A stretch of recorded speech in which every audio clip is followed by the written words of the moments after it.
ولله لهم الفاتحة.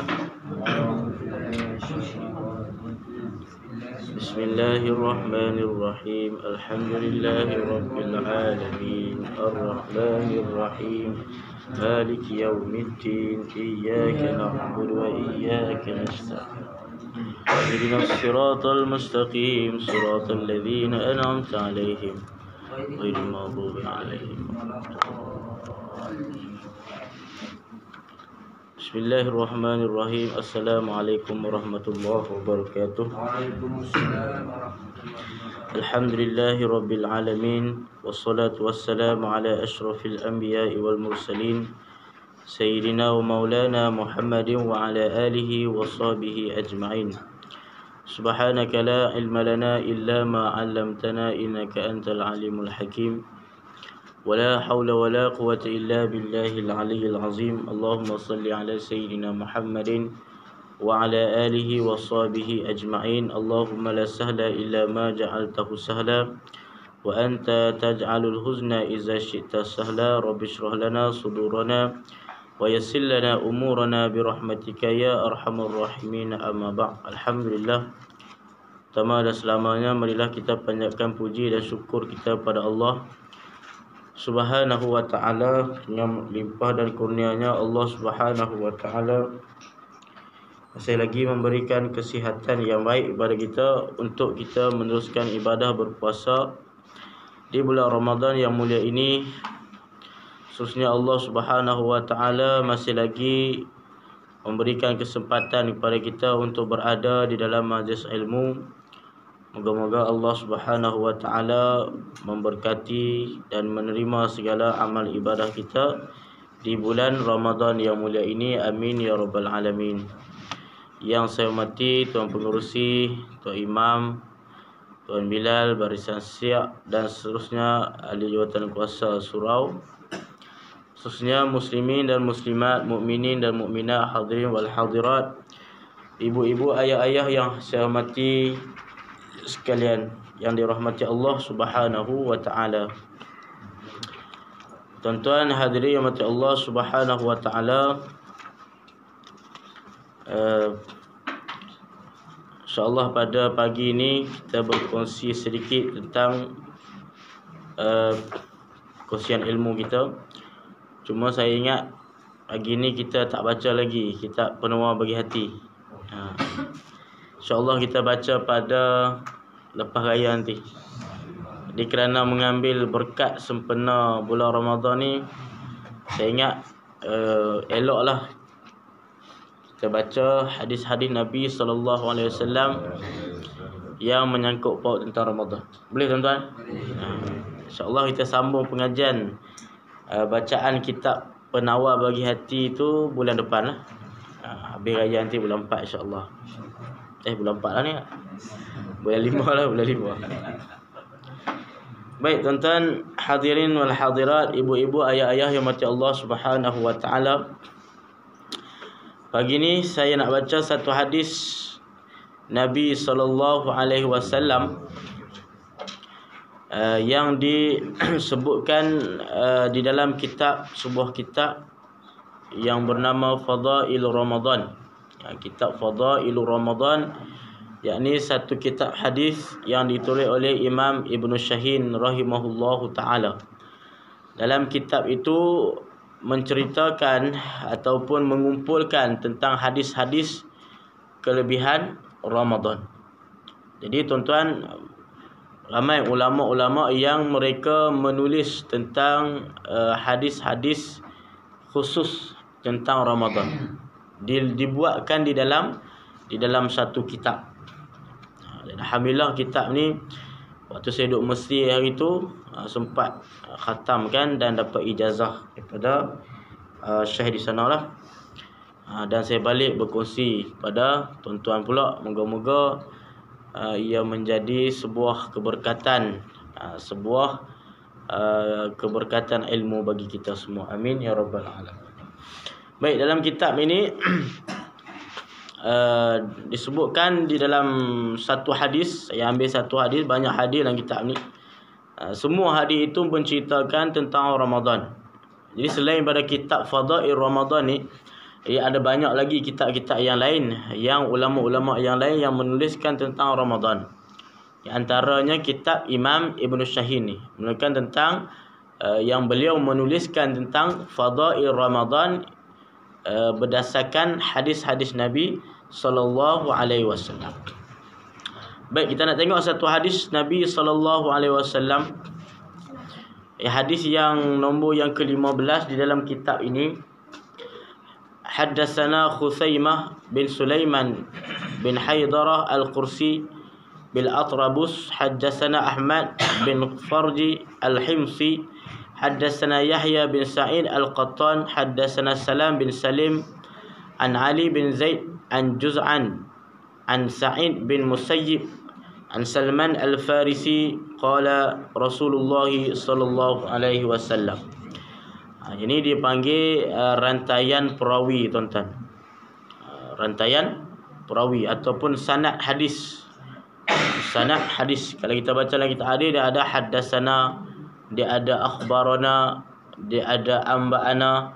Itu kalau kita buka dalam kitab-kitab hadis, termasuk dalam kitab-kitab hadis seperti kitab Bukhari, Sahih Bukhari, dalam Sahih Muslim, dalam Sunan Abu Daud, Sunan Ibnu Majah dan kitab-kitab hadis yang lain.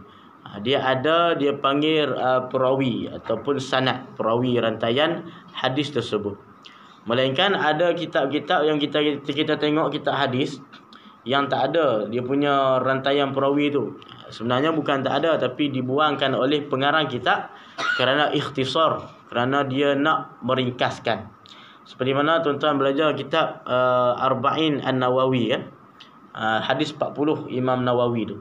Dalam kitab hadis 40 dia tak sebut dah haddatsana fulan, haddatsana fulan, haddatsana fulan. Imam Nawawi dia tak sebut. Dia terus sebut apa? An Abi Hurairah kan. Dia ambil rawi yang ala, dia panggil. Rawi yang paling tinggi sekali siapa? Sahabat lah. Sahabat yang meriwayatkan hadis itu siapa? Abu Hurairah misalnya. Jadi terus Imam Nawawi kita an Abi Hurairah radhiyallahu anhu, daripada Abu Hurairah. Tapi Imam Nawawi takkan jumpa Abu Hurairah tak? Imam Nawawi tahun ke-600 Hijrah lebih. Jadi daripada tahun Nabi, sahabat dengan Imam Nawawi tu jauh sangat. Beratus tahun, 600 tahun. Imam Nawawi tak jumpa Abu Hurairah, tapi Imam Nawawi kita an Abi Hurairah, daripada Abu Hurairah. An Umar bin Khattab, daripada Umar bin Khattab. Itu bukan maksud Imam Nawawi jumpa terus dengan sahabat, tapi Imam Nawawi dia buang sanad tersebut. Sepatutnya ada lagi hadasana, telah menceritakan hadis ini kepada aku siapa, fulan bin fulan, sampailah kepada Abu Hurairah, sampailah kepada Nabi sallallahu alaihi wasallam, sampailah kepada Sayyidina Umar Khattab, sampailah kepada baginda Nabi sallallahu alaihi wasallam. Itu tuan-tuan dia panggil sanad perawi, rantaian perawi hadis. Baik. Jadi ini dia punya rantaian perawi hadis. Ini sajalah kita nak ambil tahu sedikit tentang ulumul hadis. Bila mana tuan-tuan baca kitab hadis, sama ada kitab yang terjemahan ataupun yang daripada asalnya sendiri kitab bahasa Arab, nanti kita boleh tahu. Jadi ulama dia menghukumkan hadis berdasarkan perawi ni. Maksudnya kalau perawi hadis tu ada seorang misalnya yang cacat, maka hadis itu akan turun darjat dia. Misalnya dinilaikan oleh seorang perawi ni, dinilaikan oleh ulama hadis, muhaddisin menilaikan dia sebagai orang yang berdusta misalnya, ataupun dia ni orang yang tuhmah bil bid'ah, ataupun dia dituhmah dengan buat perkara yang bid'ah, mungkar, dajjal dan sebagainya. Itu di antara gelar-gelar yang dibagi kepada orang-orang yang tidak adil, tidak siqah di dalam, tidak dhabit di dalam membawa hadis. Maka hadis itu akan turun darajatnya menjadi daripada hadis yang kuat misalnya, maka turun darajat hadis itu menjadi hadis yang lemah. Baik, itu cara ulama dia meriwayatkan hadis. Kemudian dalam kitab yang biasa kita jumpa lah hadis, dia kata haddatsana kan, haddatsana. Mana haddatsana ni yang menceritakan kepada kami. Yakni orang yang Imam Ibn Shahin ni dia mengambil hadis ni daripada Khuzaimah bin Sulaiman. Jadi haddatsana Khuzaimah bin Sulaiman. Mana kata Imam Ibn Shahin ni mengambil hadis ni daripada seorang perawi yang bernama Khuzaimah bin Sulaiman. Dan bila sebut haddatsana ni pula, tuan-tuan, perempuan yang dimati Allah Subhanahu Wa Taala, mana kata Khuzaimah ni yang membaca hadis kepada Imam Ibn Shahin ni. Jadi kita kalau nak mengambil hadis misalnya, kalau ataupun ulama dulu dia mengambil hadis, kalau seorang guru itu yang membacakan hadis, maka bila dia nak ceritakan pula hadis tu, nak sampaikan pula hadis tu kepada orang yang lain, dia akan sebut haddatsana. Kalau dia ambil hadis tu daripada mulut guru yang menyampaikan hadis. Maksudnya guru tu yang membaca hadis, dia panggil haddatsana. Tapi kalau guru tu tak baca, anak murid yang baca, ataupun dia yang baca hadis, kemudian guru itu ijazahkan hadis tu kat dia. Guru tu tak baca hadis, tak baca sendiri, dia yang baca hadis, kemudian guru tu ijazahkan hadis tersebut kat dia. Itu dia panggil akhbarona. Baik tuan-tuan. Itu di antara istilah sajalah yang perlu kita tahulah kalau kita nak faham dengan lebih detail dalam ilmu hadis ni. Ala kulihana kita tak perlu sangatlah nak menyibukkan dengan tu. Kita nak tengok yang mana yang lebih matan hadisnya, tentang apa isi kandungan hadis tersebut. Baik tuan-tuan. Kemudian kata Salman Al-Farisi, qala Rasulullah sallallahu alaihi wasallam, qad adhallakum syahru Ramadan fasiyamuhu faridah wa qiyamuhu tatawwu. Faman adda fi syahri Ramadan faridatan faka'annama adda 70 faridatan fi ghairi Ramadan. Hadis ni panjang ni, terbaca sikit. Kata Nabi, sabda Nabi sallallahu alaihi wasallam, qad adhallakum syahru Ramadan. Sungguhnya bulan Ramadan itu telah menaungi kamu. Yakni bulan Ramadan itu memberi keberkatan kepada kamu. Bulan Ramadan itu memberi rahmat kepada kamu. Fasiyamuhu faridatun. Maka berpuasa di dalam bulan Ramadan itu faridatun, kewajiban. Ini fardu ni. Kita puasa di bulan Ramadan, puasa fardu dia panggil. Puasa ni tuan-tuan, ada yang fardu, ada yang sunat, sebagaimana maklum kita tahu. Ada puasa itu puasa fardu, iaitu puasa yang wajib, fardu. Ada puasa itu puasa yang sunat, yakni yang dituntut tapi tak sampai kepada wajib, yakni buat dapat pahala, tinggal tak dapat dosa. Puasa yang wajib, puasa Ramadan. Di antaranya puasa yang wajib ada tiga. Yang pertama puasa Ramadan. Yang kedua puasa qada. Puasa qada wajib. Qada Ramadan maksudnya. Puasa qada Ramadan. Seorang itu dia tinggalkan puasa bulan Ramadan ni, tinggalkan 5 hari misalnya. Maka setelah daripada habis bulan Ramadan tahun ni, dia wajib qada sebelum masuk tahun depan. Itu wajib juga. Yang pertama puasa Ramadan wajib, yang kedua puasa qada Ramadan pun wajib. Yang ketiga puasa wajib, puasa apa tuan-tuan? Puasa nazar. Puasa nazar juga wajib. Ada satu lagi, puasa bayar puasa kifarah. Puasa wajib juga. Berarti ada 4 lah. Puasa Ramadan, puasa qada Ramadan, puasa nazar, dan juga puasa membayar kifarah. Membayar kifarah misalnya seorang itu berjima' di bulan Ramadan di siang hari, bukan bulan Ramadan, di siang hari bulan Ramadan. Seorang yang berjima' di siang hari di bulan Ramadan, maka wajib dia membayar kafarah. Yang pertama apa? Memerdekakan hamba. Tak ada dah hamba. Yang kedua, puasa 2 bulan berturut-turut. Jadi hukum puasa tu, puasa kafarah dia panggil, hukumnya adalah wajib. Wajib kepada siapa? Wajib kepada suami, tidak wajib kepada isteri. Yang wajib suami, isteri tak ada puasa. 2 bulan betul-betul. Kalau kata dia selang, ya, maka kena mula daripada awal balik. Dia puasa dah seminggu, kemudian malah tak sampai sebulan ke pun, seminggu dia puasa. Kemudian dia tinggal 2-3 hari, maka kena mula balik. Dia start daripada kosong balik. Yang seminggu tadi tak kira. No? Bagaimana puasa yang kita tinggalkan mula kita balik, sehingga kata-kata kita umur 20 tahun, kita mantap kita puasa. Jadi sekitar umur misalkan lelaki 15 ke 25 tahun tu, kita tak puasa. Wajib puasa, wajib dia qada sebenarnya. Macam sembahyang juga. Cuma kita hitungkan macam sembahyang kan, kita tak tahu jumlah yang tepat. Dulu kan dah balik, tapi yalah zaman apa budak-budak walaupun balik tak sembahyang, tak puasa. Di sembahyang itu tetap wajib diqada, puasa pun wajib diqada, dan hitungkanlah sekadar yang kita rasa itu kewajipan yang kita rasa yang sampai kepada tahap zon kita, itu puasa yang kita tinggalkan sebanyak tu. Jadi hukumnya wajib qada. Jadi kalau meninggal mana kena bayar kifarah lah. Orang yang tinggal. Kepada macam mana yang tadi? Kalau orang tu dah meninggal. Ya, dia tinggalkan puasa. Meninggal puasa tu. Jadi waris dia kena bayar kifarah. Bayar fidyah dia panggil. Fidyah. Dia ada dua, sama ada kalau dalam bab puasa dia boleh dipuasa oleh waris dia.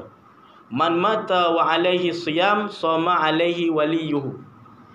Barang siapa yang meninggal, yang mati, wa alaihi siyam, dia ada puasa yang tertangguh, yakni dia tak puasa dulu mungkin dan sebagainya, maka sama alaihi waliyuhu, walinya puasa ke atasnya. Itu satu kaedah. Okey, kalau tak mampu dia puasa, wali dia tak nak puasa, maka bayar fidyah dia panggil. Bayar fidyah. Fidyah puasa. Yang itulah kita duk buat tu. Yang masyarakat kita yang kalau dah mati dah kira siap-siap lah. Fidyah puasa berapa, fidyah sembahyang berapa, duk tolak berah ada sini. Dekat kampung saya duk tolak berah. Dia panggil apa sini? Ada kan fidyah kan? Fidyah kan, bayar fidyah puasa dan fidyah sembahyang. Sebenarnya yang betul ada dalam fiqh itu fidyah puasa. Fidyah sembahyang asalnya tak ada, tapi dikiaskan kepada fidyah puasa. Cuma dalam kitab I'anatul Talibin itu disebutkan Imam tak silap Imam As-Subki. Pendapat dia yang mengatakan boleh juga buat fidyah pada sembahyang. Asalnya tak ada dalil, tapi dia dikiaskan kepada fidyah puasa. Sebab fidyah puasa ni memang ada dalil pada hadis Nabi sallallahu alaihi wasallam. Tapi fidyah sembahyang tak ada, tapi dikiaskan oleh Imam Subki kepada fidyah fidyah puasa. Maka dibayarkanlah sehari itu, satu hari puasa itu satu mud ataupun satu cupak. Sehari kira satu cupak, ada 30 hari kira 30 cupak, 100 hari satu cupak. Satu cupak ukuran kita lah ni berapa? Lebih kurang 600 gram lebih. 600 setengah 700 gram macam tu. 150 gram lebih. Berapa ringgit ni lah? 275. Itu ikut kepada ukuran masing-masing lah negeri. Dan ingat tu Ustaz, kalau kita rujuk pada Jabatan Agama, saya fokus pada Jabatan Agama di Sembilan lah. Dia ada dua bayaran kalau fidyah. Satu ikut Syafi'i dan satu lagi saya ikut Ahmadi kan Nabi. Mazhab lain lah. Lain-lain. Memang kalau Syafi'i ni memang tinggi sangat bayarannya. Berapa? Kalau saya tengok, kalau Syafi'i 20,000. Kalau yang lagi satu ni dia kurang 2,000 lebih. Dia jauh beza. Itu jadi, untuk berapa lama tu? Kita anggarkan lah. Kita bila kita kata macam 15 tahun hingga umur 20 tahun. 5 tahun lah. 5 tahun betul kita ambil berapa hari kita nak jangkakan dia tinggal. Kata 15 hari. Itu fidyah puasa? Fidyah puasa ke puasa? Fidyah puasa. Ya. Dia ada dalam internet ada perkiraan. Yang bawah Jabatan Mufti. Tapi antara dua tu dia kata. Kita tahu kita Syafi'i, ada pendapat apa ustaz-ustaz kata kalau kita dah tahu kita Syafi'i, patutnya kita bayar ikut Syafi'i. Bayar Syafi'i maklum dah. Dia iyalah kalau ikutkan memang kita ni dah kita mazhab Syafi'i, kita iltizam, kita bertaklid kita dalam mazhab Syafi'i. Maka sepatutnya memang kita ikut pada mazhab kita lah. Cuma kita melihat kepada wakil uruf kita setempat. Kita ada satu jabatan yang mengelola masalah fatwa dan sebagainya. Maka walaupun kita tetap masih boleh ikut kepada fatwa ke tempat kita. Misalnya fatwa tempat kita sekarang kan ni zakat fitrah ni kan. Zakat fitrah kalau ikutkan mazhab kita kena bayar pakai beras. Kalau ikutkan sungguh mazhab Syafi'i ni kau yang rajihnya kena pakai beras sebab dia panggil kutul balak. Kutul balak ni makanan asasi. Makanan asasi kita beras. Jadi sepatutnya kita kena bayar beras, bukan bagi pakai wang. Cuma fatwa kita memutuskan wang kerana melihat kepada maslahah, kepada kebaikan, kepada manfaat yang luas, maslahah yang luas, kebaikan yang lebih luas dan lebih mudah dan sebagainya. Itu pakai wang. Maka bila dikata diputuskan oleh fatwa macam tu, kita ikut, tak ada masalah. Walaupun asalnya bukanlah mazhab Syafi'i, tapi kerana dah menjadi fatwa setempat kita, maka sebab kita tu bukan yang memberi fatwa. Kita dalam ilmu sufi dia ada mufti dan mustafti. Mustafti ni orang yang ikut je. Ini tak ada masalah lah. Cuma kalau ikutkan sungguh, memang kita kena pakai berah juga kalau mazhab Syafi'i yang rojihnya kan. Boleh pakai salah satu lah. Boleh. Ikut kemampuan kita. Jadi kalau kata dah tak mampu, tukarkan dia.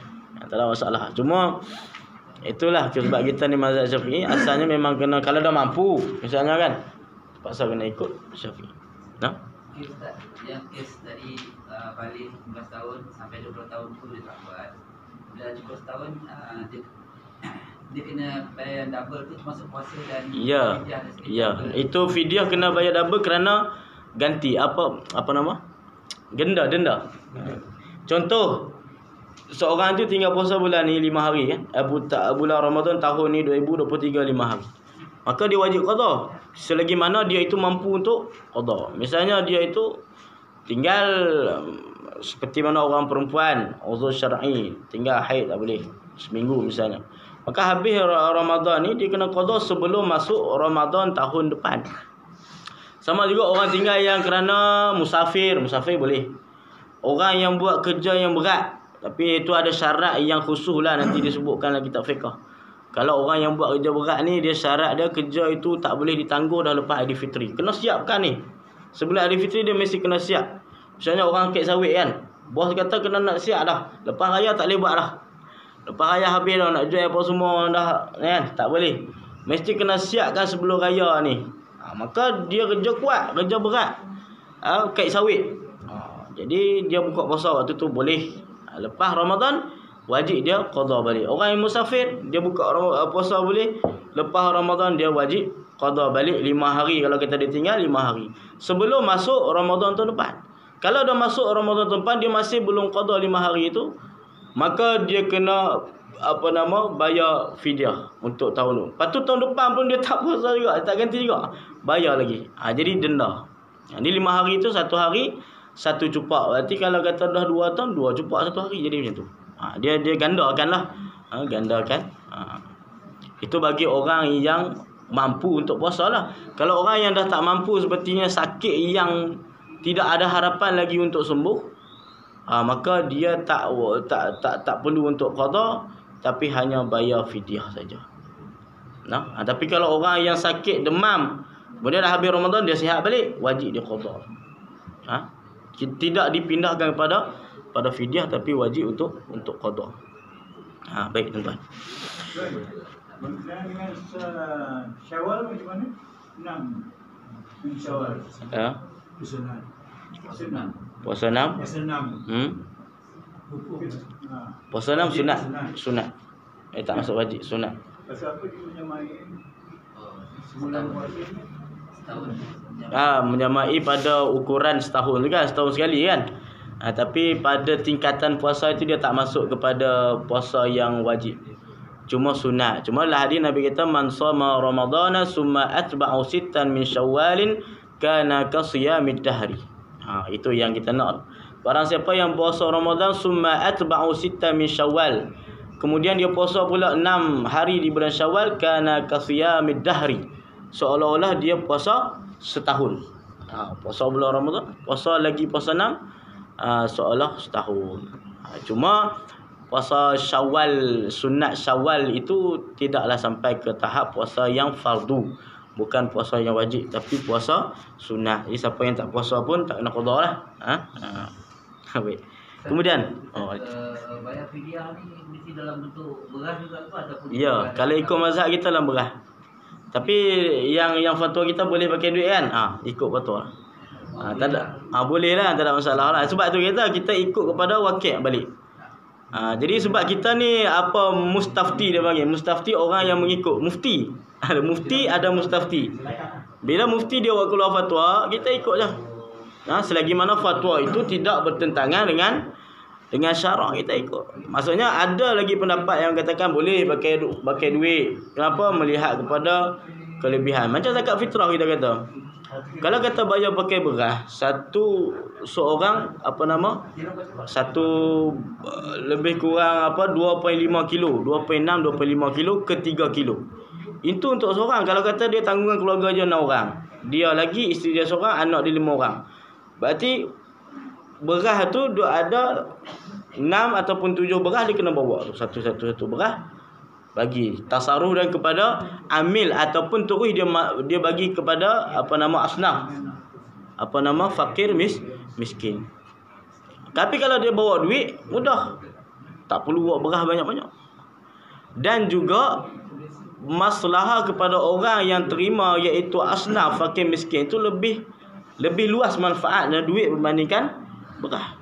Sebab di antara salah satunya hikmah zakat fitrah ni nak membantu pada golongan yang tidak mampu, iaitu fakir dan juga miskin. Maka kalau kata kita bagi beras, dia terima beras saja. Tapi kalau bagi duit, dia boleh beli beras. Kan hari raya dia boleh beli beras, boleh beli ikan, boleh beli daging, nak buat rendang. Sebab tu fatwa kita melihat kepada benda tu, maka tasarruf dia diputuskan dengan pakai duit. Tapi itu sebenarnya adalah fatwa daripada, tak silap, mazhab Hanafi. Tapi mungkin ada yang dalam mazhab Syafi'i, tapi bukan qaul yang rajih, bukan pendapat yang kuatnya. Pendapat yang kuat mesti dengan beras. Itu dulu sini bayar beras dulu. Dulu pakai beras kan, memang dari dulu pakai duit. Duit tempat saya. Tapi ditaklifkan dengan beras. Betul. Dia sebagai sampel dia beras tu macam tu. Nilai harga beras kan. Dulu ada orang buat beras, sekarang dah tak ada lah, pakai duit je tulis kan. Cuma masalah orang buat beras ni, ini masalah amil, masalah apa? Tempat saya dulu ada pakai beras lagi. Dulu memang yang pakai beras betul-betul. Lepas tu pakai duit. Sekarang pun pakai duit. Lepas pakai beras betul-betul tu, dia pakai beras lagi, pakai duit tapi bayar harga beras. Macam yang buat sini kan. Lepas tu sekarang tak payah bawa beras dah, terus bayar pakai duit. Cuma kita nak kata, kalau nak pakai beras ni, kita kena ikut betul-betul amil tu. Dia kena ikut sungguh apa yang disebutkan dalam mazhab kita. Contoh macam ni, saya bagi contoh. Beras, kalau kata beras satu, itu susah. Kalau amil, misalnya amil, dia beli satu beras, dia nak orang bayar zakat ke dia, bayar fitrah, satu beras. Kemudian dia tolak beras yang satu. Orang yang pertama datang bayar, kan, dia beli beras tu, dia bagi duit RM7 misalnya. Bagi duit, maknanya beras tu orang yang nak bayar zakat tu, jadi milik dia dah. Kemudian dia buat keluar zakat bukan dengan duit, dengan beras tu, misalnya kan. Jadi bila kata dia dah buat keluar zakat dengan beras itu, contoh sekali, cukup dah yang pertama tu sah. Kemudian beras itu jadi milik siapa? Bukan milik amil. Beras itu milik asnaf. Walaupun amil termasuk dalam ni, tapi beras itu bukan mutlak milik dia, milik asnaf. Bila kata beras itu milik asnaf, amil dia tak boleh jual balik beras tu. Sebab tu bila kali kedua ada orang mai, dia pakai beras yang sama, dia jual dekat orang tu. Ambil duit dia jual. Orang tu beli beras itu, kemudian orang tu keluar zakat dengan beras itu. Itu tak sah. Sebab tak sah jual beli beras yang bukan milik dia. Sebab syarat sah beli kan milkut tam, milik sempurna. Itu kadang ada juga yang terjadi masalah tu. Lagi bagus kita pakai duit je, senang, cukup. Tapi kalau nak pakai beras juga, kita buat beras sendiri, itu lebih cantik lah. Melainkan kita bayar terus dekat fakir miskin, itu tak ada masalah. Kalau kita bayar kat zakat, kita buat beras banyak. Tapi kalau buat satu beras, itu jadi syubhah ataupun tidak sah. Tapi kalau kita bayar dekat fakir miskin, kita bagi pakai satu beras, itu sah. Kenapa? Sebab beras itu milik dia. Bila kata beras itu milik dia, kita dah dia jual balik, jual beli banyak kali pun tak ada masalah. Sebab beras itu milik dia. Milik mutlak dia dah. Sebab bila kita bayar beras kat fakir miskin, memang itu beras tu milik dia dah, tak bagi kat siapa dah. Sedangkan amil dia perlu agihkan lagi kepada asnaf yang lain. Itu kena tengok juga. Bab tu. Sebab dalam kitab fiqh mazhab Syafi'i, dalam Majmu' Syarah Muhazzab, Imam Nawawi kata tidak sah wala yajuzu lisa'in bai'u syai'in min mali zakat. Tidak sah amil dia menjual harta daripada zakat. Harta zakat tu tak boleh dia jual sebelum ditasarrufkan, dibahagikan kepada asnaf. Jadi mudahnya kita pakai duit lah. Fatwa kita pun pakai duit. Cuma duit itu qimah beras. Itu harga beras, sebab tu beza. RM7, ada RM12, RM21. Harga ikut orang tu makan beras apa. Kalau dia makan beras basmati yang panjang-panjang tu, itu dia bayar pakai harga beras tu lah. Sebab tu yang jadi mahal tu. Kan 3 kan, di 9 berapa? 3 7. Yang paling murah apa? 7 10 20 21. 3 kan. Dia makan beras yang paling mahal, bayar yang 21 tu. Baik tuan-tuan. Kemudian sambung sikit lagi, panjang lagi hari ni. Wa qiyamuhu tatawwu. Dan mendirikan Ramadan itu hukumnya sunat. Faman adda fi syahri Ramadan faridatan faka'annama adda 70 faridatan fi ghairi Ramadan. Ni barang siapa yang menunaikan di dalam bulan Ramadan ini akan satu kefarduan, dia melakukan satu amal ibadah fardu, faka'annama adda 70 faridatan fi ghairi Ramadan, seolah-olah dia melakukan satu perkara yang fardu di luar bulan Ramadan. Seolah-olah dia melakukan 70 kefarduan di selain bulan Ramadan. Jadi maksudnya apa?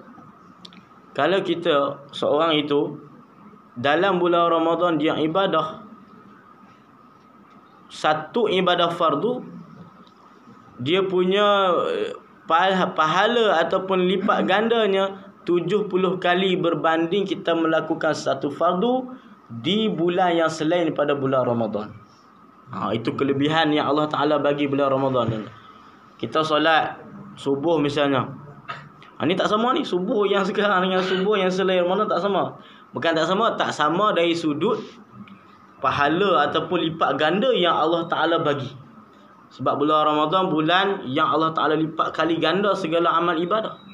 Bulan yang Allah Ta'ala nak bagi banyak pahala di bulan Ramadan ni. Sunat pun sama lah. Sunat ni ke depan dia akan beritahu juga. Sama juga. Okey. Wa man tatawwa'a fihi bi tatawwu'in faka'annama tatawwa'a bi 70 fi ghairi Ramadan. Sama juga perkara sunat Nabi kita. Barang siapa yang buat satu perkara sunat di bulan Ramadan ini, seolah-olah dia melebihi pahalanya tu 70 kali lipat ganda berbanding di bulan-bulan yang lain. Solat sunat misalnya di bulan Ramadan ni 70 kali ganda berbanding solat sunat selain pada bulan Ramadan. Solat witir kita buat di bulan Ramadan 70 kali ganda pahala lipatnya berbanding solat witir yang selain daripada bulan Ramadan. Witir ni bukan Ramadan saja. Cuma kadang setengah kita ni duk kena witir bulan Ramadan lah, sebab bulan lain kita tak buat. Tapi naknya bulan lain pun dituntut kita buat sunat witir juga. Sedekah sunat dan sebagainya, semua itu pahala yang sama. Jadi satu perkara fardu, buat satu perkara sunat di dalam bulan Ramadan 70 kali lipat ganda tuan-tuan daripada bulan-bulan yang lain. Itu banyak tuan-tuan.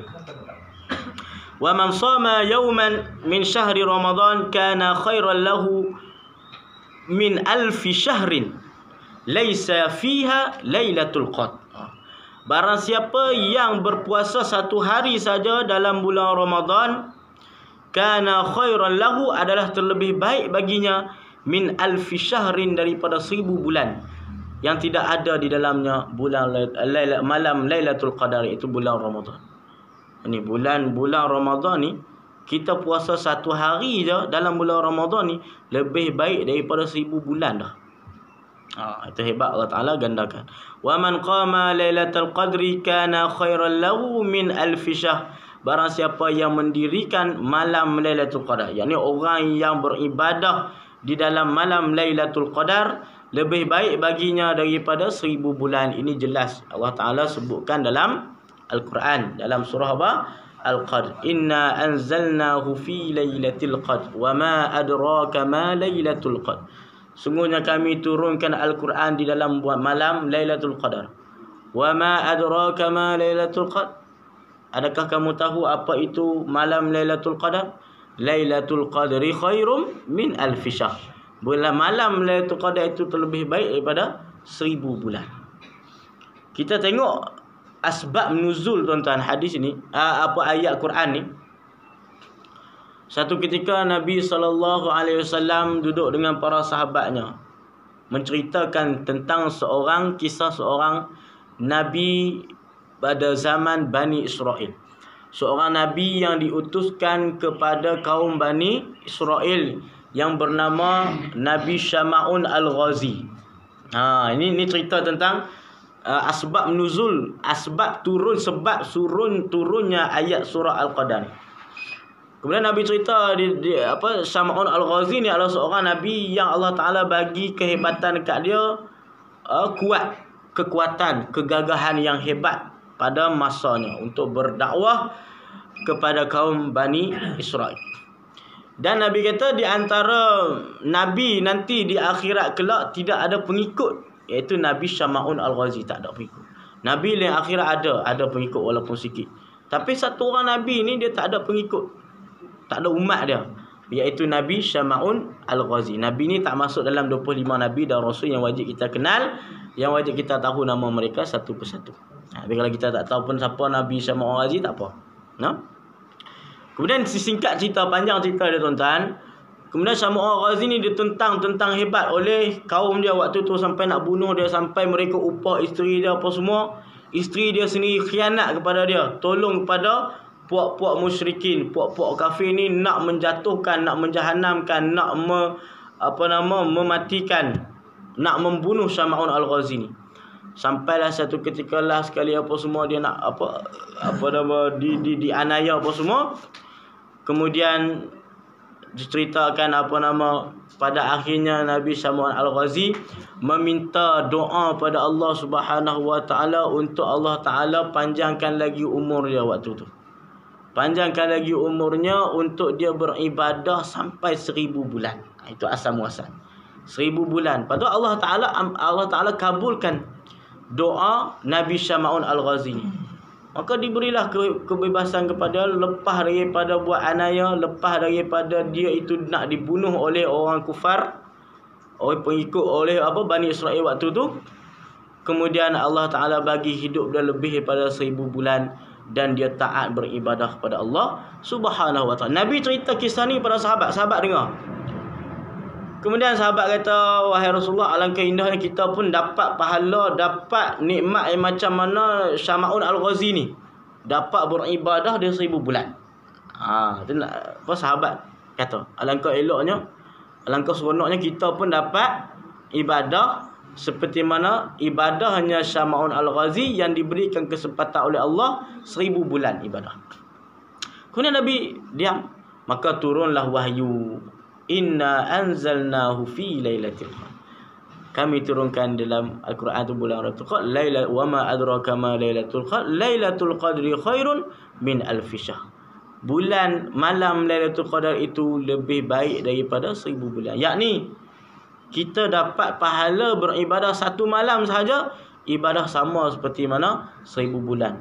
Sama juga pahala seperti mana ibadahnya Nabi Syama'un Al-Ghazi yang dapat beribadah 1000 bulan. Walaupun kita tak dapat 1000 bulan, tapi kita dapat satu malam, tapi pahalanya sama seperti 1000 bulan. Allah Ta'ala lipat gandakan pahala tersebut. Itu bulan malam Lailatul Qadar, tuan-tuan. Cuma nak menunggu malam Lailatul Qadar ni bukanlah kita nak tengok nak tengok tanda je. Tengok malam ni, pokok sujud lah. Lailatul Qadar. Jadi kalau orang tu dia konsisten ibadahnya, insya-Allah dia dapat Lailatul Qadar. Terutamanya 10 malam yang terakhir yang disebutkan oleh Nabi sallallahu alaihi wasallam. Carilah Lailatul Qadar di 10 malam yang terakhir. 10 malam terakhir itu pula malam yang lebih kuatnya malam yang ganjil. Lebih kuat. Yakni 21 kan, 23, 25, 27, 29. Itu malam-malam yang ganjil, itu malam-malam yang pendapat ulama kata malam itu lebih kuat untuk mendapatkan Lailatul Qadar. Cuma ulama ada khilaf lah. Ada yang mengatakan berapa, 22, ada 23, 25 dan sebagainya. Itu pendapat ulama. Tapi dalam hadis Nabi tak cerita tentang spesifik hari itu berapa. Cuma Nabi cerita 10 malam yang terakhir. Baik tuan. Kemudian وَمَنْ قَامَ لَيْلَةَ الْقَدْرِ كَانَ خَيْرًا لَهُ مِنْ أَلْفِ شَهْرٍ وَمَنْ صَامَ شَهْرَ رَمَضَانَ إِيمَانًا وَاحْتِسَابًا غُفِرَ لَهُ مَا تَقَدَّمَ مِنْ ذَنْبِهِ وَمَا تَأَخَّرَ إِلَى مِثْلِهِ مِنَ الْحَوْلِ. Qala, kemudian Nabi kata, وَمَنْ صَامَ رَمَضَانَ إِيمَانًا وَاحْتِسَابًا, barang siapa yang berpuasa bulan Ramadan dengan penuh keimanan, penuh mengharapkan ihsan belas kasihan daripada Allah, maka dia diampunkan segala dosanya, dosa-dosanya yang terdahulu. Allah Ta'ala ampun. Ni bulan-bulan keampunan. Allah Ta'ala ampun kepada kita dosa-dosa kita yang terdahulu. Syaratnya puasa kita itu imanan wahtisaban. Puasa kita penuh dengan iman kepada Allah.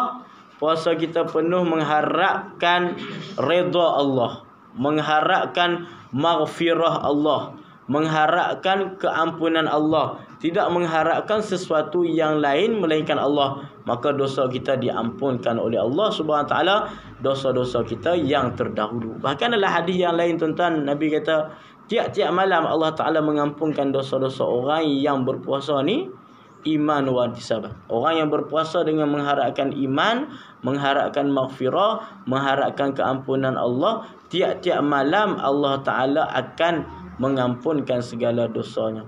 Tiap-tiap malam Allah Ta'ala memberi maghfirah. Tiap-tiap malam Allah Ta'ala memberi keampunan kepadanya.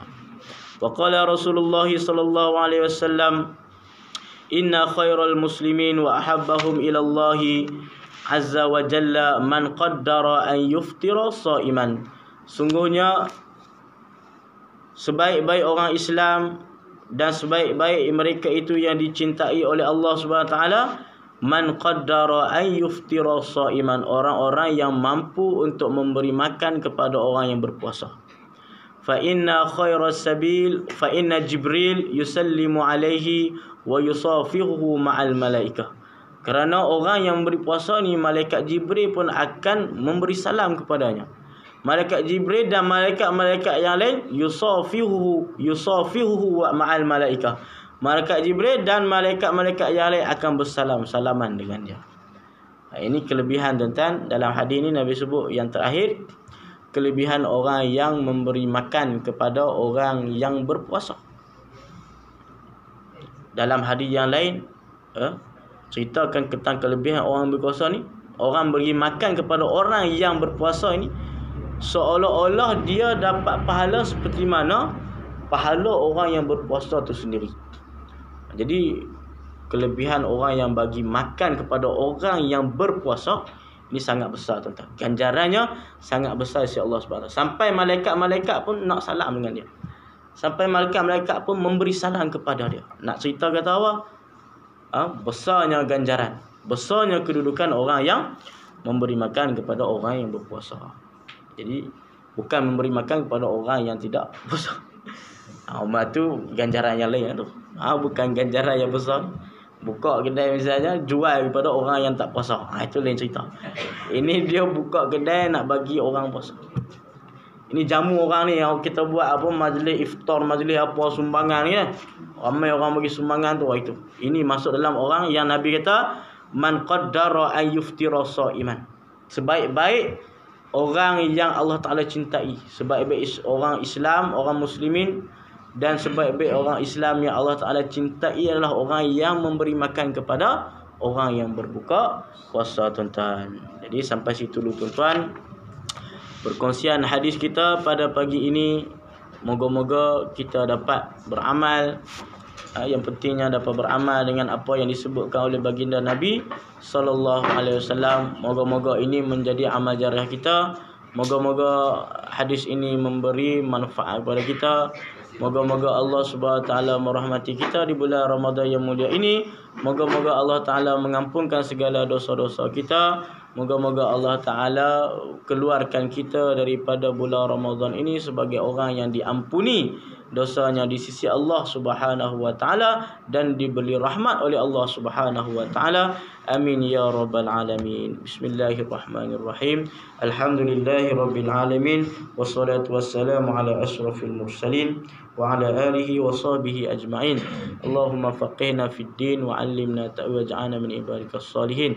Rabbana atina fid dunya hasanah wa fil akhirati hasanah wa qina azabannar. Wa sallallahu ala sayyidina Muhammad wa ala alihi wa sahbihi ajma'in walhamdulillahi rabbil alamin. Wassalamu alaikum warahmatullahi wabarakatuh.